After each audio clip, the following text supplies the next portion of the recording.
Hello and welcome to EACT classes. My name is Tawqirul Islam and I am your tutor for this course. Thank you so much for clicking on this video. Let's get started.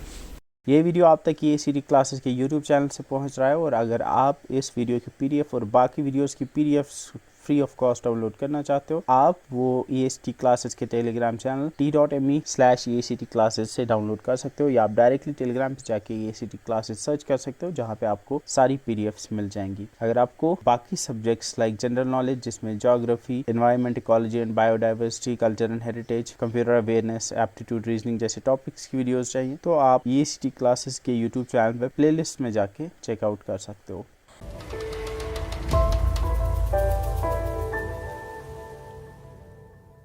तो now will move on to the some important amendments of the constitution. कुछ important amendments की बात करेंगे जो तरमीम या changes constitution में लाई गई हैं, उनको कब लाया गया। सबसे पहले आपको पता होना चाहिए कि इंडियन कॉन्स्टिट्यूशन को अगर अमेंड करना होगा उसको कौन कर सकता है।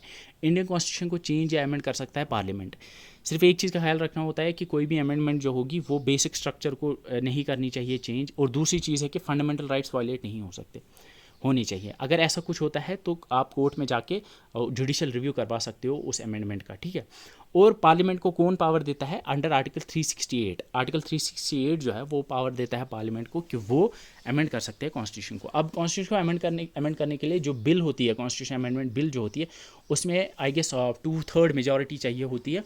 देयर इज लाइक एक सिंपल बिल को पास करने के लिए, एक मनी बिल को पास करने के लिए, एक कॉन्स्टिट्यूशन अमेंडमेंट बिल को पास करने के लिए, ये 3 तरह की बिल्स हैं। इनके लिए अलग अलग प्रोसीजर्स हैं, तो वो आप पढ़ सकते हो इंशाल्लाह। आगे जाके अगर टाइम मिला तो I can teach you about them as well. तो कुछ इंपॉर्टेंट अमेंडमेंट्स की अगर हम बात करते हैं तो 1950 में जब लागू हुआ कॉन्स्टिट्यूशन, तो उसके एक साल बाद 1951 में पहला कॉन्स्टिट्यूशन अमेंडमेंट एक्ट पास होता है। इस फर्स्ट कॉन्स्टिट्यूशन अमेंडमेंट एक्ट में सबसे बड़ा चेंज आता है, that is 9th schedule add किया जाता है, जो मैंने आपको ऑलरेडी बोला। और फिर 10th शेड्यूल अगर आपको याद होगा वो हमने ऐड किया था 56 अमेंडमेंट एक्ट 1985 में। फिर 73rd और 74th अमेंडमेंट एक्ट में 10th और 11th जो 1992 में, 11th और 12th शेड्यूल्स ऐड हुए थे। तो यहाँ से आपको रिविजन हो जाएगा कि क्या क्या शेड्यूल्स ऐड हुए थे। फिर इसके बाद इंपॉर्टेंट जो आता है that 7th constitutional amendment act 1956 में आया था। 7th कॉन्स्टिट्यूशनल अमेंडमेंट एक्ट जिसमें स्टेट रिऑर्गेनाइजेशन एक्ट पास को इम्प्लीमेंट किया गया था, ठीक है। बेसिकली तब तक स्टेट्स होती थी, स्टेट्स को कैटेगराइज किया जाता था into state part A, part B and part C. तब तक स्टेट्स को 3 अलग अलग कैटेगरीज में डिवाइड किया गया था, लेकिन उसके बाद फिर सिंपली उन्होंने पार्ट सी स्टेट्स को यूनियन टेरिटरीज़ का नाम रखा गया। तो बेसिकली ये जो part A, part B, part C का कॉन्सेप्ट है, इसको पूरा डिलीट किया गया। मेजर इसमें यही चेंज थी। फिर उसके बाद जो मैंने आपको बोला 42nd कॉन्स्टिट्यूशनल अमेंडमेंट एक्ट 1976, ये जो है ये सबसे बड़ी अमेंडमेंट आज तक जो हुई है कॉन्स्टिट्यूशन में, यही हुई है। इसको मिनी कॉन्स्टिट्यूशन भी कहते हैं। ये इंदिरा गांधी के टाइम पे हुई थी जब आपका इमरजेंसी लगा था 1975 से लेकर 77 तक। इसमें बहुत सारी चेंज आई थी। सबसे पहला चेंज इसमें आया था प्रीएम्बल में। यहाँ पे आप देख सकते हो फर्स्ट चेंज जो 42nd अमेंडमेंट एक्ट में आया था वो था प्रीएम्बल में। प्रीएम्बल में सोशलिस्ट, सेक्युलर और इंटेग्रिटी, ये 3 वर्ड्स ऐड किए गए थे, ठीक है।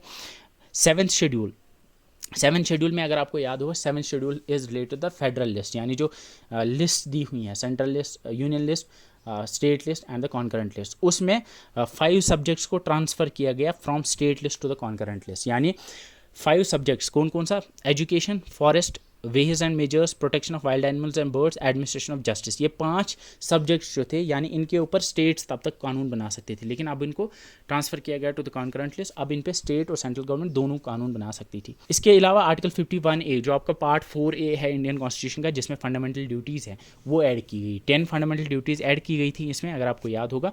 फिर उसमें 11th फंडामेंटल ड्यूटी ऐड की गई थी, वो ऐड की गई थी 2002 के अंदर। 86 कॉन्स्टिट्यूशनल अमेंडमेंट एक्ट 2002 के अंदर इसमें 11th फंडामेंटल ड्यूटी ऐड की गई थी, ठीक है।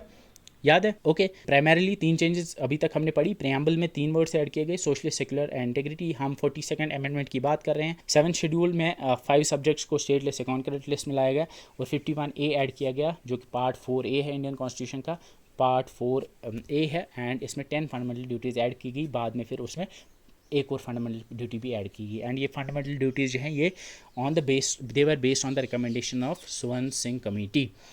इसके बाद पार्लियामेंट में भी कुछ चेंजेस लाई गई, like it made president bound to the advice of cabinet, यानी कैबिनेट जो एडवाइस करेगा प्रेसिडेंट को उसको वो माननी है। This was the first change. इसके अलावा भी कुछ चेंजेस आई थी, like DPSPs were given precedence over fundamental rights and any law made to this effect by the parliament was kept beyond the scope of judicial review by the court. इसको बाद में फिर चेंज किया गया था, अभी के लिए बस इतना याद रखो।